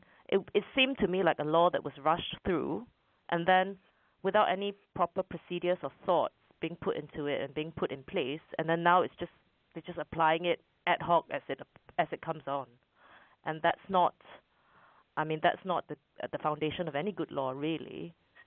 Exactly. So the question is, why do we still? Sorry. No, carry on. So the question, I think, from a wider perspective that should really concern every single person, dog owner or not, is this. All of this is being funded by your tax money. Do you want your tax money being spent on this? First of all, it's counterproductive. Second of all, it's unfair. And third of all, no one seems to know about this. So I think from a wider view, whether or not you're a dog lover, it does concern you. Yeah, definitely. It's a much bigger picture, isn't it, than BSL, let's face it. It's a much bigger picture. Yeah. So you've obviously been doing the fundraising and everything. Amanda was just going through figures of how much it actually costs for people. They've just gone through all of this. They've just had their dog seized and everything, and then all of a sudden, bang! Oh, by the way, you've got to find 1,500 quid for that, 1,500 quid for this. In total, it could be up to £7,000. People haven't got that sort of money. Exactly, and at short notice as well. I mean, you have to pay for your lawyers, first of all. You've got to pay for your dog assessment. And all of these, they add up. And you would want to pay it because you want to get your dog home. And that's what Amanda and John really do. We fundraise and we donate items. I'm actually part of a group called the Crafty Arc, which is a group of ladies on Facebook that we make crafts, handmade stuff, and at least 25% will be donated to an animal cause or charity within the UK. So I'm part of that, and I've made BSL Victim Support the beneficiary for the stuff that I make. And I understand from Amanda that I think last month I managed to raise about 100, and this month we'll see. So it's not a lot, but every little helps. So we do fundraising in that way, direct shout-outs, making products, fun auctions, and raffle prizes. I've also created a candle in memory of Doodles, which is a scent that I think epitomizes Doodles, and that is 100% of the proceeds for anyone who orders that candle goes directly to BSL Victim Support. Right. So you can look on their website. You can look at the BSL Support website and have a look at the Doodles candle. Right. Well, what I'll do is we try to be creative as well. Yeah, we try to be creative as well to get people to be engaged rather than, please donate funds. Yeah, we do that as well. And the thing is, we all have, do you know what, I've got to say, I was just about to say, right, everybody's got their own thing they're good at. I mean, I'm not being funny, but knitting and all that, anything crafty thing, I'm not really a big crafty thing, right? That's why I do a radio show. But I have just literally had a message of Universal Psychic Readings, who's listening to the show, and they have said, I would like to donate a tarot card reading. If they auction it, I will read for the highest bidder. Oh, that's a fantastic idea. I'm down for that. I'll speak to Amanda. If they could, maybe private message Amanda, maybe? Yeah, I'll literally get that sent over to Amanda after the show. So, Universal Psychic Reading, so thank you for that. I'm actually going to go online and bid for that. Well, maybe we can do it where we could actually have so many, or we could have a couple that we could do as well. Maybe we can sort that out after. Definitely. Yes, please. That's a fantastic idea. Yeah, see stuff like that to get people engaged, to get more traffic on the website, and to get people to be interested in what we're doing, and get attention, get people's attention. I've just had a really good idea. Why don't we have a radio show that's actually an auction? So we can literally have the group. I'll literally advertise that this is the group. We'll let people know that the show is going to be the auction, and we can put the items on the group as they come up, and we can auction them over the radio. What a fantastic idea. So we could link a group up to the radio. Yeah, that's a great idea. I'm full of it today, aren't I? Yeah, you are. But how would people bid for the items? Will they ring you? We can bid onto the group, but I can literally be saying to people, this is what we've got coming up, blah, blah, blah, and then we can put pictures up, but we can link it in with the radio. So we've then got the radio people, and we've got the BSL people. Okay. Anything technology-wise, I'm really bad at. So I even had problems dialing in. As you can see, I was SOSing you. I was like, oh, my God, Sue, I can't dial in. I'm good at the law. I'm good at making candles and bath salts and stuff like that. Anything to do with technology, I was starting to have a mild panic. I was texting you. I was texting Amanda. I can't dial in. Grace, I'll actually say something to you, right? Changing the subject for a little minute. I'm going to have you on my speed dial on my phone now because I might need you now and again. Because I will be honest, I'm not going to go into too much detail, but I actually had a solicitor's letter over a post that we did a few weeks back, and they were on about actually taking me to court because of something I put on my page. So it's always good to have a solicitor's number. Yeah. But the thing is, and this is the thing, everybody says about, can you promote things and do stuff? And sometimes you have to be careful because of actually how the law is. And I think the fact that we've got, and going back to the BSL, the fact that we've got a victim support group, we've got people that are literally raising money to support these people. let's face it, if our dogs are seized, we haven't got a clue. A lot of us haven't even heard of the BSL or didn't know anything about it. And I think the main thing we almost need to be doing is seeing if we could make enough money to actually put pieces in the newspapers and various things to be able to let people know that it even exists. Because until the Lennox situation, I didn't actually know anything about it. Me neither, really. I mean, and I'm a solicitor. If my dog got seized, I wouldn't, God forbid, touch wood, I'm touching wood, touching my head, I wouldn't have no clue what to do. So I can't imagine if someone was, say, not in a position to even, for example, have access to the internet regularly. How would they feel? How would they deal with this? It's literally, you're helpless.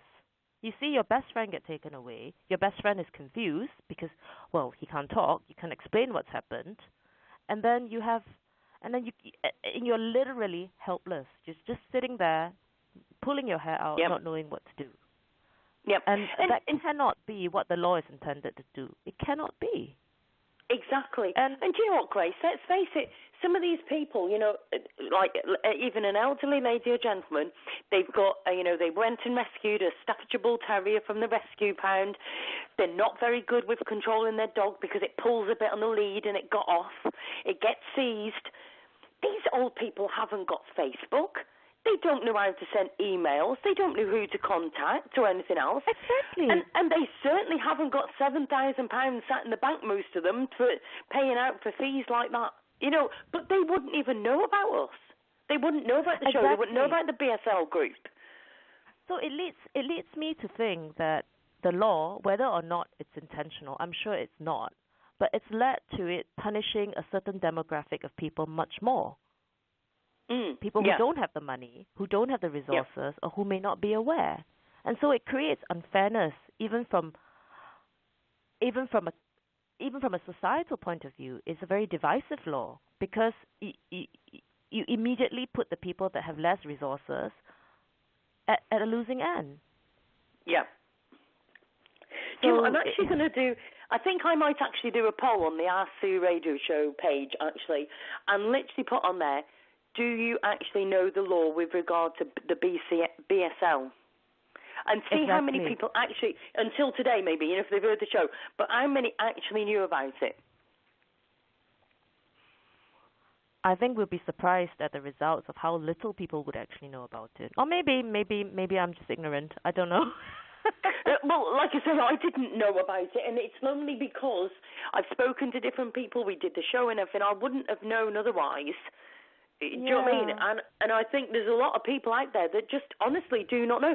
And also, am I right in saying it is not just Staffordshire Bull Terriers like breed that actually get hit by the BSL either, is there?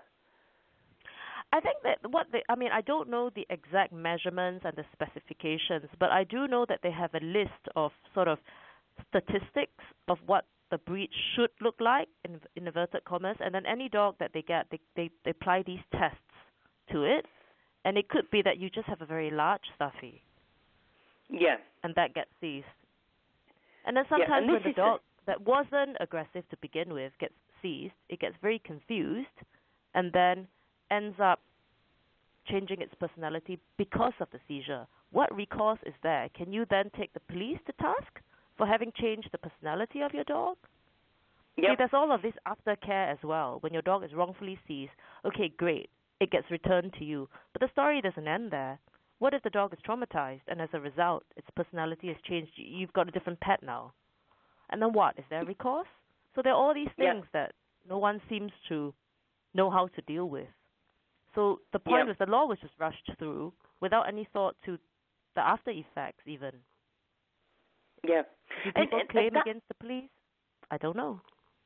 Exactly, and that's exactly what I said to Amanda. I mean, if your dog literally goes in and it's in for a certain amount of time, how do you know that dog's going to be exactly the same when it comes out? Because you don't know what has happened in that kennel. So let me be quite frank. Not everybody is a dog lover. Not everybody knows how to treat a dog. Nobody knows your dog better than yourself. So have they poked it? Have they prodded it? Did they tease it over food? We don't know what happened because we're not allowed to go and see it. No vet is actually, we can't send our own vets in to go and check it. So how do we know what is actually happening? And even down to food, even down to what food it's fed. I know that a mate of mine went and rescued a Great Dane. Ginormous load of bones. That's all I can say, right? But it was a big dog, right? Now, my mate had it. She had it for 3 months. She couldn't believe that it was actually still alive by the state of it. Anyway, she started feeding it on, raw food and literally eating good quality dog food and everything, right? She had it 3 months. The change in that dog for the better, you wouldn't believe. No, I absolutely believe, because they're sentient beings. I mean, they thrive on companionship, on love, on care. So, I mean, look, it's anyone's prerogative not to like animals, but in my opinion, if you don't like animals, there's something wrong with you. But that's just me. But snap like that. but at the end of the day, even if you don't like animals, I want to appeal to them on the sense of fairness and the sense of whether it's right to have a law that doesn't seem to serve the purpose. There are still dog bites. In fact, most of the bites are not from the dogs on the BSL list, as I said. So even if you don't like animals, think about it from that perspective. Yeah. And also from the human rights perspective, as you said, about people who literally get their only friend taken off them, they're helpless, they don't know what to do, they get depressed.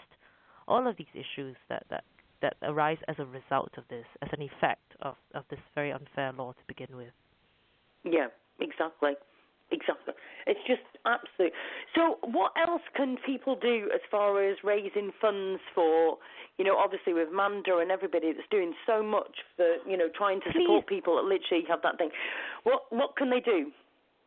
Please go onto our website, take a look, and then we're open to ideas. If you've got better fundraising ideas, like, for example, the tarot card reading, that's brilliant. Anything else? Free personal training from a personal trainer, something like that, that gets people to engage and think. We want to create a community where people communicate, we chat, we discuss, we bounce ideas off people, we educate people, create awareness, and that's the whole point. And perhaps when we get more people interested and aware of this unfair law, then we can then bring about a change. Because right now, I think what we're trying to do is to get the word out, as Amanda said, and the more we can engage, the more different types of people from all walks of life get to know about this, the more we can come together with a solution that would get the attention of the lawmakers to get this law changed. Yeah. Definitely.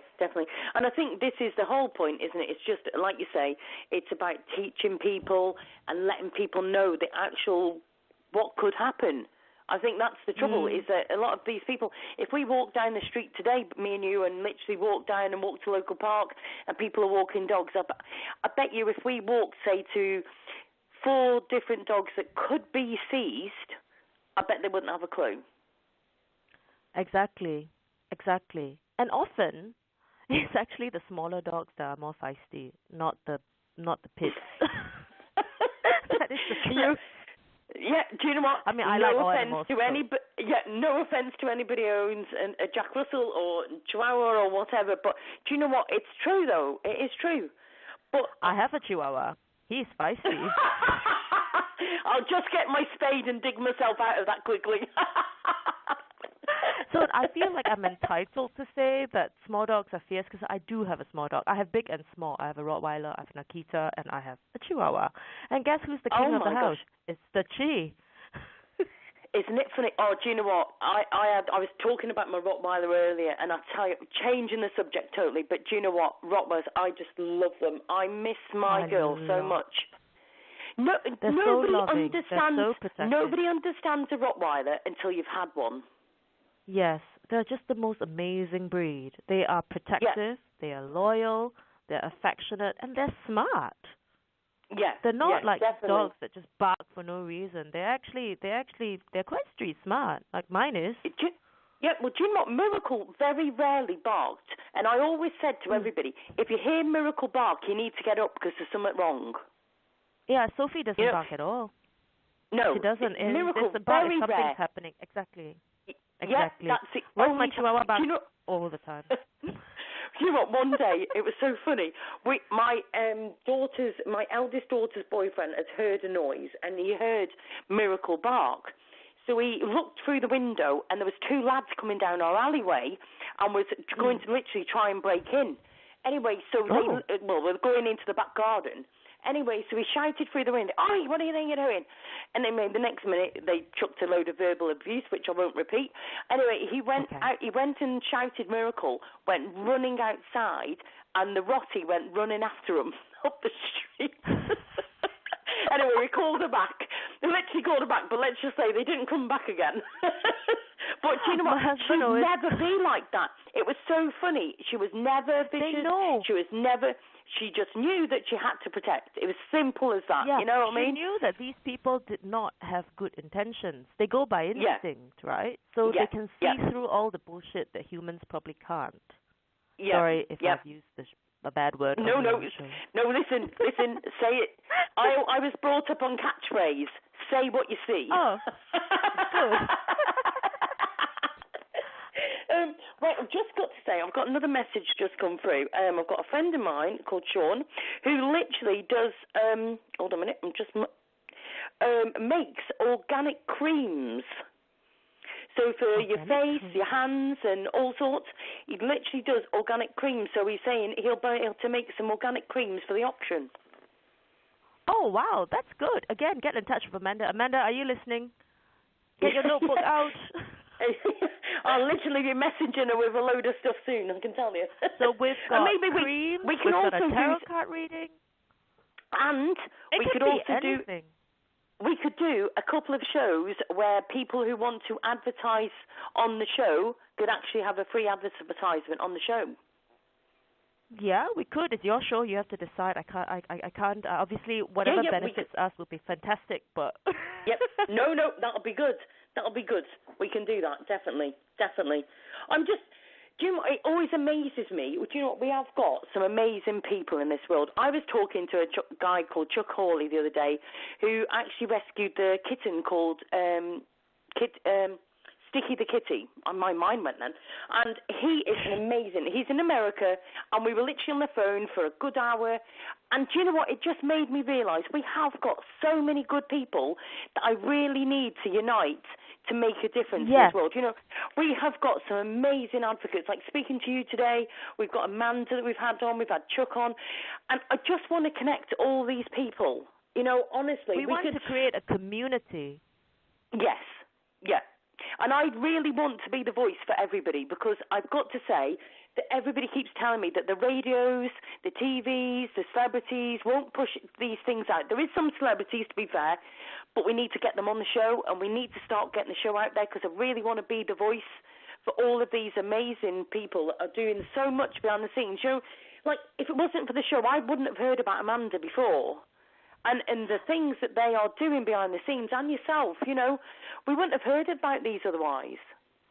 And it's fantastic that you get to know so many different perspectives as well from this, and so many interesting people, so many interesting things. You learn something new every day. Like, I've learned about the radio show now. Although I'm trying to donate to the show, but I can't find the link. So can you send me the link after this? We'll actually put the link on the RC Radio Show page, but I'll actually personally send that to you on the messenger as well. And anybody else who wants it, please, by all means, just message the page and we'll literally send you the link back. But it's literally because at the moment it has to be idiot-proof, okay? It has to be idiot-proof. Like, I'm a very good lawyer. I need to say that in case anyone thinks I'm an absolute ditz. I'm a very good lawyer. So I'm just not good at technology, and I'm not good at maths. Apart from that, I'm brilliant. Well, okay, let's do you a quick advertisement. So what do you, as a very good solicitor then, what do you do? What do you cover? I'm actually a finance lawyer, and I mean, I won't advertise my services on this because it's completely not relevant. But what I will do a shout-out on is, of course, the BSL Victim Support Group page and the work that Amanda and John do, but also on the Crafty Ark on Facebook, CRAFTYARK, which is a group of all of us getting together to make craft, and at least 25% or more is donated to an animal cause or rescue in the UK. fantastic. That's brilliant, isn't it? Absolutely fantastic. I'm trying to think of different things and who I know now on Facebook that could donate this, that, and the other. So watch this space. And if anybody's listening to the show and you think, actually, I can donate or I can do something, literally we can put on the auction or anything you can suggest, by all means message our Sue Radio Show page, and we'll obviously send it to Grace and to Amanda, and we'll get everybody working together and get everybody united. And maybe Sue, can I Grace... ask? Yeah? No, go on. Sorry, I'm really... Yeah. It's fine. I was just going to say to you, I've got an idea. If you want to donate to the show, we'll get it so your solicitors can sponsor one of our shows. Okay? I don't understand. So what I'll do is, on another show, I'll actually mention your solicitors and promote your solicitors and what you do. Yeah, okay? Don't worry about that. It's completely not relevant. This is like I keep two sides of my life separate. What were you going to say? I was going to say, how did you get onto the radio, and how did you promote, what's your story? Right, well, what happened was I've got a mouth. I can talk for England, as obviously all of you can see. I literally started, I actually met Sean and John, and I'm into this, all the psychic. I promote psychics and all sorts, right? And we've done a lot of, I've interviewed Derek Acora, I interviewed Colin Fry before he passed away, and various different ones. And so I did that. I've actually got a psychic show in Blackpool, because I'm in Blackpool, and we've got a psychic show on the 23rd of May, quick mention. And also, I've literally done that. So my first ever show that I did was with Colin Fry, but then I just got the buzz out of it. I love the fact that I can actually get the word out there and make a difference. I actually had an animal shelter shut down in America. I've never been to America, and I had an animal shelter shut down in America. We did a radio show on it. I had people in America helping me out, and we had and what it was, she was actually killing the dogs with a third of the euthanization drug, and it was taking them 2 hours to die. And I got the videos and the pictures of claw marks in a freezer, and I got sent them, and my Facebook page, not my RC Radio Show, but another page, made it to American news, and they were wanting to know who was running the page. And I said to my other admins, don't tell them. And they said, why? And I went, because it's not about me. This is about the story. And I got told off so many times because they said, you could have done it. You could have made it. You could have got it yourself out there. But it wasn't, I didn't want to do it for that reason. I did it because I wanted to make a difference. Do you know what I mean? Yes. So, but my inspiration absolutely. is Ellen DeGeneres. To be honest, right. She is my idol. I think she's amazing. Just imagine, I literally have got a website, and it made 30 countries, right? Just little old me literally hit 30 countries with my radio show, right? AskSue.co.uk. I think to myself, imagine if I could be like Ellen DeGeneres. I'm not being funny. I don't need to, people say, oh, you just want to be famous for the money. Don't get me wrong. I'd love a few grand in the bank. But besides that, I would love to be able to literally be able to promote people, good groups, good organisations, charities, whatever it may be. But imagine me being able to say to the BSL group, right, come on the show. And then at the end of the show, because I've got the show sponsored, I could say to him, actually, here's 10 grand. Yeah. Wouldn't that just be amazing to make that impact? And so everybody who isn't, everybody who's not sharing the page or isn't inviting their friends to it, we're actually cutting our own throats by not adding people to the page, because I want to advertise everybody. I want to make a difference for all of us. Whatever it may be, whatever charity or whatever story we need to get out there, it's about making a difference. It's not about me. We're on the same page. I mean, that's why I'm a solicitor. It pays the bills, but really, it's not. I mean, I enjoy it, but it's not my passion. Let's just put it that way. Yeah. It's just something that I do to support all of my hobbies. Well, do you know what? I don't make no money out of this. Just so everybody knows, this is not something I do. This all voluntary. I don't get no money out of it. I pay to get the radio set up on my laptop. I pay for adverts to go on Facebook, but this is why I've actually put a donate button, because some of the listeners said to me, why don't you put a donate button so we can actually pay for the adverts for the radio show so we can get it out there further? Because Facebook was putting an advert on my page saying if I promoted it by £23 on one advert, it would have reached 62,000 people. Yeah. And I think it is quite good, Facebook ads. They are quite good, though. Yeah, at publicizing. It does there work. Is good and there is bad of Facebook, isn't there? Because I know I've spoken to a few and they don't like it, but then I think of what we've achieved through Facebook is very good. Exactly. But at the moment, it's very hard to get stuff out there if you're not paying for the adverts. Yeah, but at the end of the day, yes, Facebook has its bad stuff as well. But same like a person, right? Your best quality is also your worst quality. It just depends on the situation. So you have to make social media work for you. You don't work for it, but it has to work for you. Yeah, definitely. So at this moment, in promoting causes and in getting and building a community of like-minded people to bring about change, Facebook is very useful. Yeah, definitely. I mean, I've made loads of friends on Facebook, I've got to say, honestly, and I've had loads of friend requests recently because of doing the shows, and it's made a difference. I've met some amazing, including yourself, including Amanda. I've got a mate called Sean, okay? I've met him twice. I met him twice within 2 or 3 days, right? I was actually down south at the time. I was doing deliveries and I went to see him. I surprised him, actually. I knocked him at his door and said, hiya! And he was like, oh my gosh, we'd only spoken on Facebook and because I started the radio. And now he's like my internet brother. I speak to him nearly every day. He's going to be going bright red. He's going to go, oh my God, I can't believe you've just said all that. But do you know what he has? He does. He makes sure my Facebook's okay. He helps me with shows. He's run the chat today for me on there and everything. He's been amazing. But, you know, I have met some amazing people. Like when I went to Hartlepool, I actually went and interviewed all the people that saw Angel get shot, the dog in Hartlepool that was fastened to a tree. I actually went and interviewed all them. It was amazing. The people there were amazing. You know, and I look at the things and the stories that I've covered have been heartbreaking, but do you know what? I have met amazing people through every single one of them. Absolutely amazing. Yeah. Absolutely amazing. And that's the thing. I've got mates that tell me, you know, how do you go on all these rescue sites? Like, it's so depressing on Facebook, you know, it just makes you feel helpless. And I think too, yes, it's awful, but at the end of the day, every little bit that anyone does helps, however small. Yeah, exactly. So you got to focus on the fact that there are all these wonderful people like yourself, you know, trying to promote the cause, trying to create awareness. And you've got to focus on the fact that there are these people out there as well, not just the perpetrators. Exactly. Well, Grace, we're coming to the end of the show. Will you do me a favour? Yes, anything. I want you to come back and do another show with me another day.